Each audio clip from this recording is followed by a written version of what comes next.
जय हिंद दोस्तों, कैसे हैं आप सभी। मुझे उम्मीद है आप सब बहुत अच्छे से पढ़ाई कर रहे होंगे। चलिए पहले हमने पिछले वीडियो में हम लोगों ने पढ़ा था लैटिट्यूड और लॉन्गिट्यूड के बारे में। आज उसी का दूसरा पार्ट आज हम लोग पढ़ेंगे और देखेंगे इसमें क्या क्या होता है। ठीक है, तो लैटिट्यूड के बारे में हमने पढ़ा था जो कि ऐसे था। ये एक अर्थ है, ठीक है। इस पे हमने लाइन ड्रॉ किया था, जिसको बीचों बीच एक लाइन ड्रॉ किया था उसे हम लोगों ने क्या बोला था? इक्वेटर। ये कौन सा लाइन था? इक्वेटर। इक्वेटर लाइन, इसे हिंदी में भूमध्य रेखा बोलते हैं। और इसके बीच में जो ये ऐसे एक लाइन खींचा गया था, इसको हम लोग क्या बोलते हैं? इसको हम लोग, और ये वाला एक लाइन हम लोगों ने खींचा था ऐसे।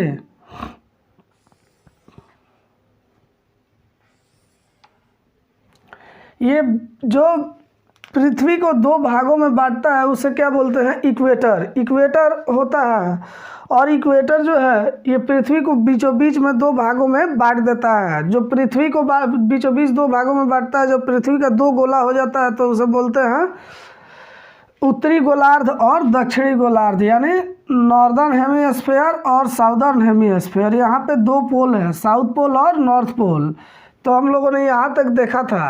अब हम देखते हैं कि बीचों बीच जो लाइन काटता है उसे क्या बोलता है? भूमध्य रेखा, यानी इक्वेटर लाइन। और ये जो लाइन होता है इसे हम लोग बोलते हैं कर्क रेखा, यानी Tropic of Cancer. Tropic of Cancer यानी कर्क रेखा। और ये जो है ट्रॉपिक ऑफ कैप्रिकॉर्न, क्या है? ट्रॉपिक ऑफ कैप्रिकॉर्न मतलब मकर रेखा। मकर रेखा, ठीक है। और ये वाला जो लाइन है, ये वाला जो लाइन है, इसको हम लोग बोलते थे आर्कटिक सर्किल। क्या बोलते थे? Arctic circle. और इसको हम लोग क्या बोलते हैं? अंटार्कटिक। आर्कटिक, और ये क्या हो जाएगा? अंटार्कटिक। क्या हो जाएगा? अंटार्कटिक। अंटार्कटिक सर्किल हम लोगों ने यहाँ तक देखा था। तो अब इसमें हम देखते हैं कि कौन से प्रदेश में, मतलब कौन से एरिया में कौन सा, कहाँ पे ठंडा पड़ता है और कहाँ पे कैसे गर्मी पड़ता है।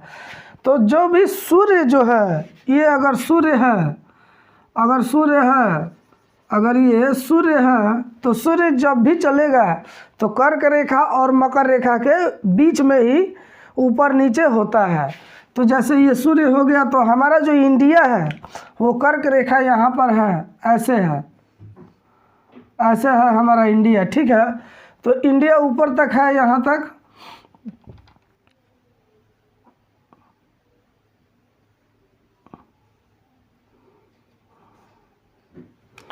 हमारा इंडिया जो यहाँ पे पड़ता है, तो जब सूर्य यहाँ पर रहेगा तो इंडिया में क्या होगा? गर्मी पड़ेगा।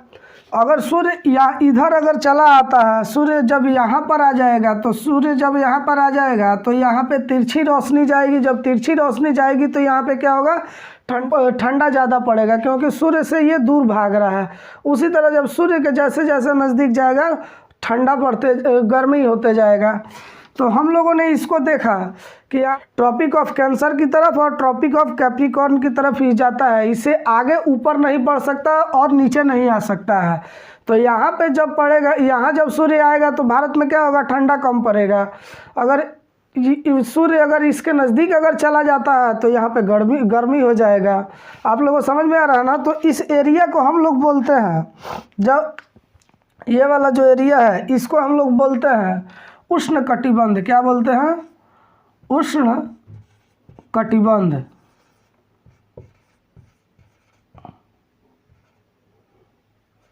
उष्ण कटिबंध क्या बोलते हैं? उष्ण कटिबंध। कटिबंध में क्या होता है? गर्मी पड़ता है, गर्मी पड़ता है। यहाँ पे जो इसका जो टेम्परेचर रहता है थोड़ा ज़्यादा रहता है इधर से और इधर से, ठीक है। तो इस वाले एरिया को हम लोग क्या बोलते हैं? उष्ण कटिबंध। और ये वाला जो हो जाएगा, ये हो जाएगा शीतोष्ण कटिबंध। क्या हो जाएगा?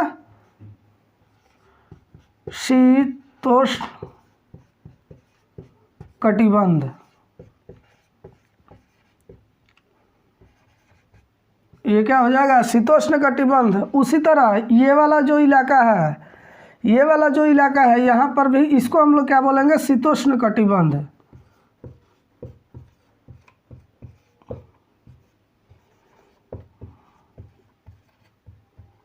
शीतोष्ण कटिबंध बोलेंगे। अब इधर से जो इलाका ये वाला जो पड़ता है इसे हम लोग क्या बोलते हैं, शीत कटिबंध। क्या बोलते हैं, शीत कटिबंध। इसको क्या बोलते हैं, शीत कटिबंध।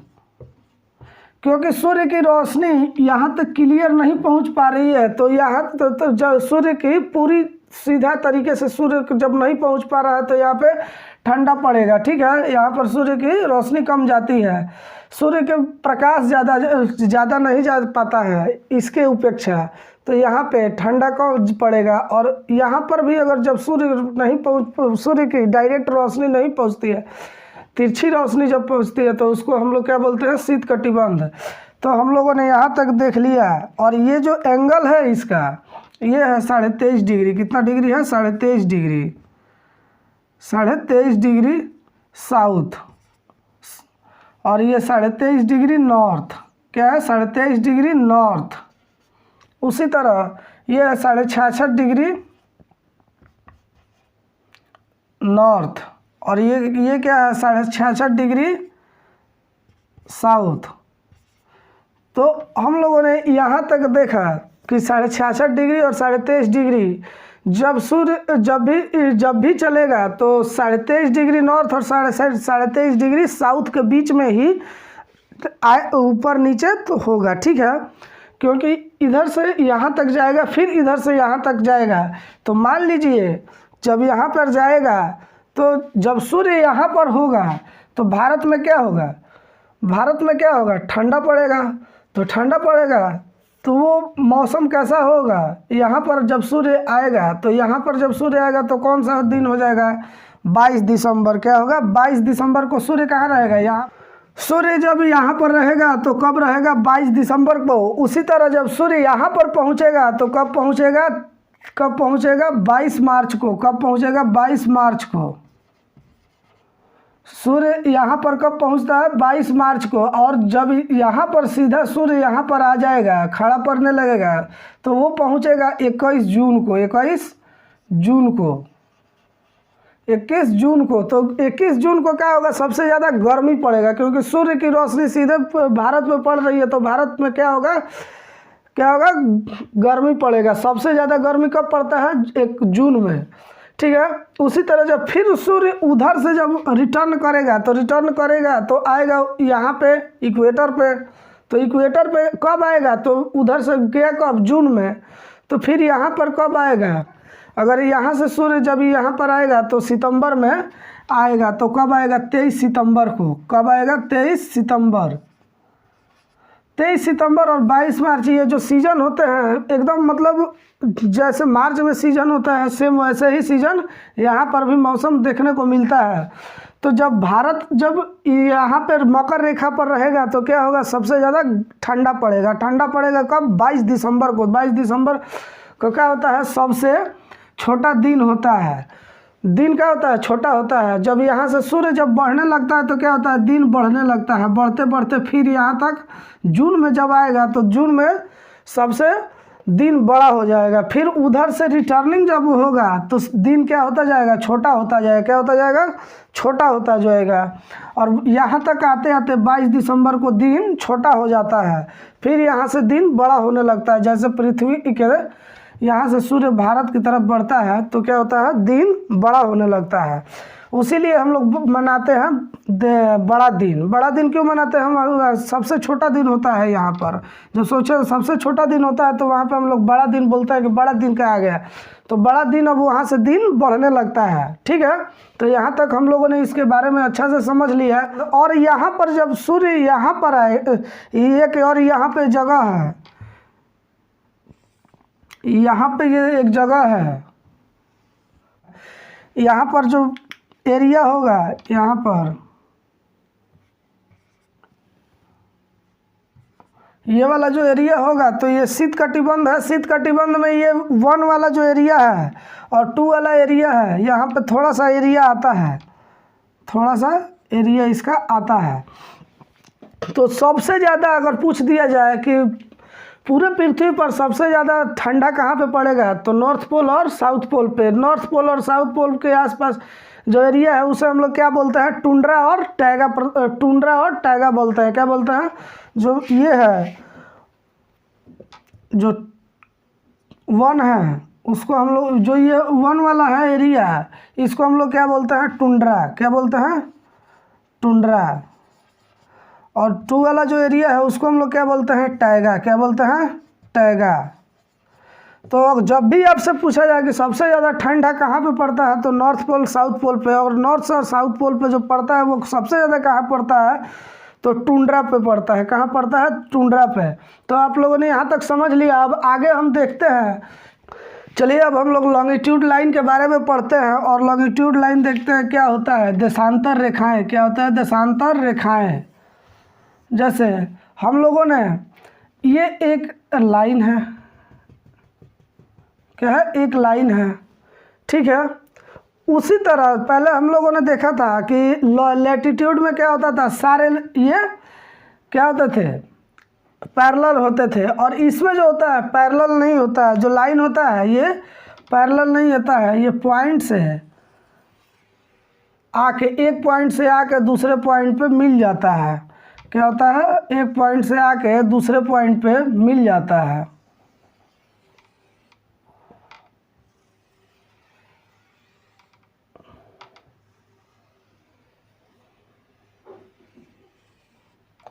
आप लोगों ने ऐसे देखा, तो ये वाला जो लाइन है, इस लाइन को हम लोग बोलते हैं, इस लाइन को, ये जो बीचों बीच जो पृथ्वी को काटता था उस लाइन को हम लोग क्या बोलते थे, लैटिट्यूड में उसको हम लोग इक्वेटर बोलते थे। उसी तरह इसको हम लोग मेरिडियन बोलते हैं। क्या बोलते हैं, मेरिडियन। तो मेरिडियन जो है ये कौन सा मेरिडियन हो जाएगा, प्राइम मेरिडियन। और ये 0 डिग्री है, ये क्या है, 0 डिग्री है।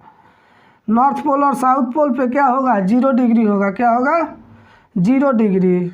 0 डिग्री होगा तो इस 0 डिग्री लाइन को हम लोग एक नाम दिए हैं, उसको बोलते हैं प्राइम मेरिडियन। ये वाला जो लाइन हम लोगों ने खींचा है इसको हम लोग बोलते हैं देशांतर रेखाएं। क्या बोलते हैं, देशांतर रेखाएं, यानी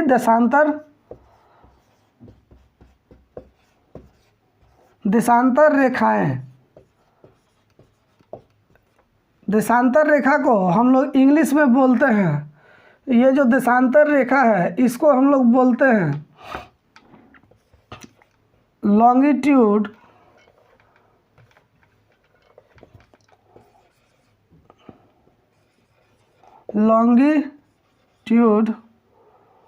लाइन। इसको हम लोग क्या बोलते हैं, लॉन्गिट्यूड लाइन। और ये जो है इसको हम लोग क्या बोलते हैं, इसको हम लोग ये वाली जो लाइन है इसको हम लोग बोलते हैं प्राइम मेरिडियन और ग्रीनविच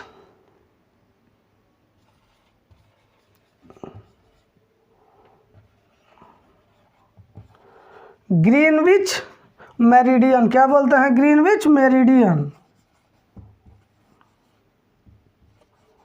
मेरिडियन को हिंदी में हम लोग बोलते हैं याम्योत्तर, यानी याम्योत्तर।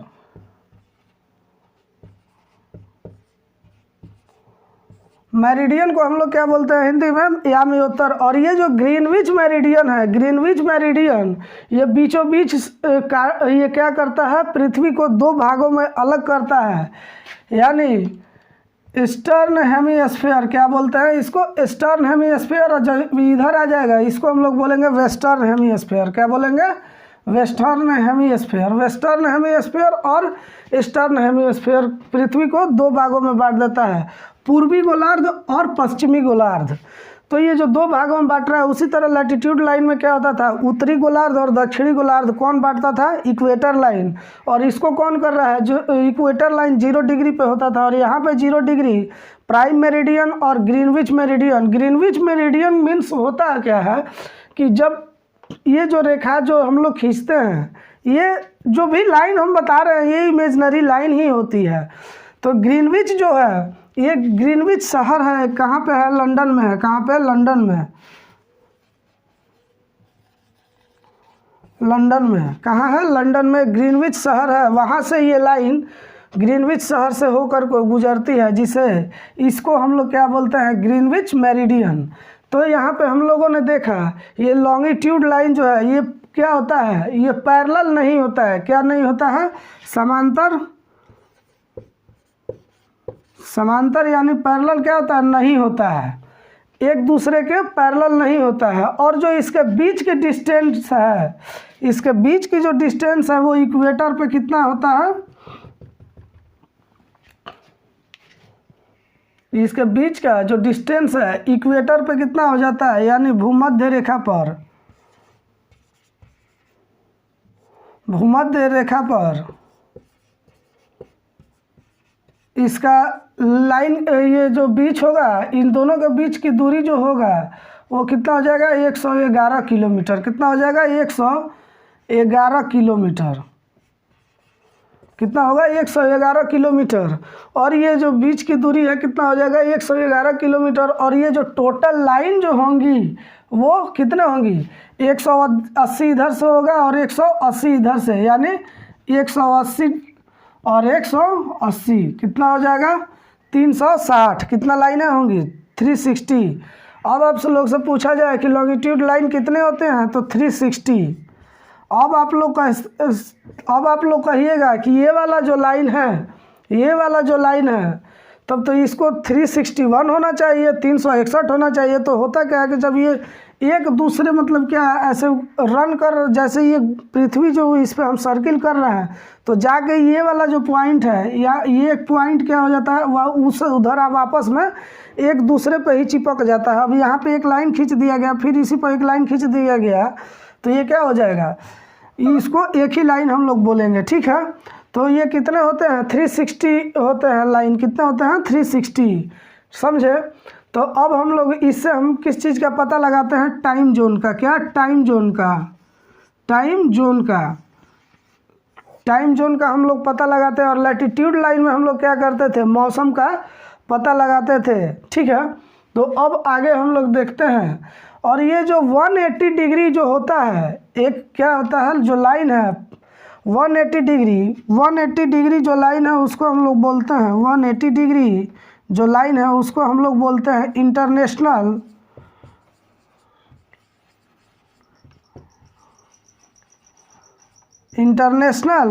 Date line. क्या बोलते हैं? Date line. International date line जो है इसको हम लोग बोलते हैं हिंदी में अंतर्राष्ट्रीय तिथि रेखा। क्या बोलेंगे? अंतर्राष्ट्रीय तिथि रेखा। और अभी यहाँ तक हम लोगों ने देखा, तो अब यहाँ का जो टाइम है 24 घंटा में क्या होता है? 24 घंटा। क्या होता है? 24 घंटा। पृथ्वी एक चक्कर कब लगा लेती है? तुरंत 24 घंटा में। 24 घंटा में लगाती है। तो अब इसका अगर हम लोग को टाइम निकालना हुआ है तो ये कितना डिग्री पे है? 360 डिग्री पे। कितना डिग्री पे? 360 डिग्री पे पृथ्वी 24 घंटा चक्कर लगाती है, एक बार चक्कर लगाती है। उसी तरह अगर आप लोग से पूछ लिया जाए एक घंटा में पृथ्वी कितना हो जाएगी? 360 डिवाइडेड बाई 24, तो हम लोग निकालेंगे तो आ जाएगा 15 डिग्री। कितना आ जाएगा? 15 डिग्री। एक घंटा में पृथ्वी कितना रन कर जाएगी? एक घंटा में पृथ्वी कितना रन कर जाएगी? 15 डिग्री। कितना खसक जाएगी? 15 डिग्री, ठीक है। तो अब हम लोगों ने यहाँ तक देख लिया और समझ लिया। अब ये जो है इससे हम किस चीज़ का पता करते हैं? टाइम जोन का। और ये जो है लॉन्गिट्यूड लाइन कितने होते हैं? 360 होते हैं। कितने होते हैं? 360। और इन दोनों के बीच में जब इक्वेटर के पास आएगा तो इसका डिस्टेंस हो जाएगा 111 किलोमीटर। और यहाँ नॉर्थ पोल और साउथ पोल पे कितना हो जाएगा? 0 किलोमीटर। कितना हो जाएगा? 0 किलोमीटर। इसका जो डिस्टेंस होगा वो 0 हो जाएगा यहाँ तक आते आते, ठीक है। तो हम लोगों ने देखा, तो ये जो लाइन है लॉन्गिट्यूड लाइन, ये इसको जो पृथ्वी को दो भागों में बांटता है, पूर्वी गोलार्ध और पश्चिमी गोलार्ध में। पूर्वी गोलार्ध और पश्चिमी गोलार्ध जो है इसको ईस्टर्न हेमिस्फीयर और वेस्टर्न हेमिस्फीयर बोलते हैं, ठीक है। और इसका जो होता है समानांतर रेखाएं नहीं होती है, एक दूसरे के लैटिट्यूड लाइन में समानांतर रेखाएं होती थी और इसमें नहीं होती है, क्योंकि वहाँ पे थोड़ा सा यहाँ पर उसका ये जो गैपिंग है वो ज़्यादा हो जाता है, यहाँ पे कम हो जाता है, इसके वजह से। ठीक है, तो और यहाँ पे 24 घंटे का पृथ्वी जो एक चक्कर लगाती है 360 डिग्री घूमती है, उसी तरह अगर 1 घंटा में पृथ्वी 15 डिग्री घूम जाएगी। यहाँ तक हम लोगों ने सही से देख लिया है। इसको लैटिट्यूड लाइन यानी क्या बोलते हैं, देशांतर रेखा, और ये 0 डिग्री जो है 0 डिग्री को हम लोग क्या बोलते हैं, मेरिडियन और ग्रीनविच मेरिडियन। उसी तरह 4 मिनट में ये जब पृथ्वी घूम रही है 15 डिग्री, तो 1 डिग्री कितना देर में घूम जाएगी, 1 डिग्री जो है 1 डिग्री कितना मिनट में, 4 मिनट में। कितना, 4 मिनट में 1 डिग्री पृथ्वी जब घूमेगी तो 4 मिनट में घूमेगी। ठीक है, तो यहाँ तक हम लोगों ने देख लिया। इसको कौन सी लाइन है, ये लॉन्गिट्यूड लाइन है। जो लॉन्गिट्यूड लाइन है वो 2 भागों में कौन सा लाइन बांटता है, प्राइम मेरिडियन या ग्रीनविच मेरिडियन। ठीक है, तो यहाँ तक हम लोगों ने पढ़ लिया। ठीक है, तो आज हम लोगों ने लॉन्गिट्यूड के बारे में बढ़िया से पढ़ लिया। हम नेक्स्ट क्लास में मिलेंगे और आप लोग इसका कुछ रिप्लाई दीजिएगा कि आप लोग को ये क्लास कैसा लगा। चलिए ठीक है, थैंक यू, धन्यवाद।